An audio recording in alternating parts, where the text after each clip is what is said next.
Análisis de solvencia y liquidez de la empresa. De nuevo recordamos, las masas patrimoniales de una empresa son el activo y el pasivo total, ¿vale? El pasivo total incluye dentro de los capitales o fondos permanentes, los fondos propios o el patrimonio neto, más el pasivo a largo plazo o pasivo corriente, no corriente. Y en la parte del corto plazo, pues están las deudas a corto plazo, que se llama pasivo corriente o pasivo de corto plazo. Generalmente el activo no corriente, el activo a largo plazo, se financia con, o sería deseable, o podría ser deseable, que se financie con fondos permanentes. Y lo mismo ocurre con el activo a corto plazo. ¿Qué ocurre? En la práctica, habitualmente, el activo se compone de una forma que viene determinada por el sector y muchas veces el activo circulante es mayor que el pasivo circulante. En este vídeo vamos a ver los ratios para analizar la solvencia y la liquidez. Para analizar la solvencia tenemos el ratio de solvencia total o de garantía, que es tan sencillo como dividir el activo dividido el pasivo. En este caso, el pasivo no incluye los fondos propios, sería el pasivo corriente y el pasivo no corriente. Y el activo incluiría todo el activo. Entonces, si el activo es 2 veces el pasivo con fondos ajenos, esto sería excesivo.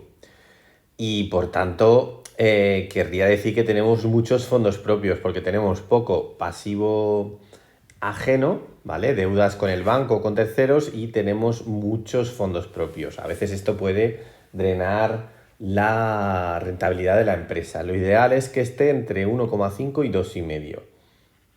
Y si el pasivo fuera mucho mayor que el activo, entonces estaríamos por 1 o inferior. En estos casos estaríamos cerca de la insolvencia, ¿vale? Siempre nuestro activo debería de ser mayor que nuestro pasivo. Sobre la liquidez, hay 3 ratios para analizarla. La más fácil es la de abajo, el ratio de disponibilidad, que es cuánto dinero tengo disponible inmediatamente, que esto es la tesorería respecto al pasivo corriente. Sobre las deudas a corto, las podría afrontar con tesorería, pues como mínimo nuestra tesorería respecto a nuestras deudas a corto plazo deberían de ser el 15%. Este ratio estaría en el 15%. Luego tendríamos el ratio de liquidez general, que sería el activo corriente dividido el pasivo corriente, ¿vale? Fijaros que el fondo de maniobra que veremos en otro vídeo sería el activo corriente menos el pasivo corriente. Entonces el ratio de liquidez y el fondo de maniobra están relacionados. Aquí los límites de análisis serían, si supera el 2, estaríamos hablando de una liquidez muy elevada, porque tenemos mucho activo en comparación con deudas a corto. Y tener un ratio de liquidez general superior al 2, pues podría implicar que tenemos activos corrientes ociosos o existencias con poca rotación, ¿vale? O bien es que tenemos muy poco pasivo a corto, que tampoco es ideal. Lo ideal es que esté entre 1,2 y 1. Si es inferior a 1,2, entonces nos podría ocurrir lo contrario, que tenemos poca liquidez. Aquí no hay bueno ni malo, es en su término medio y en comparación con el sector.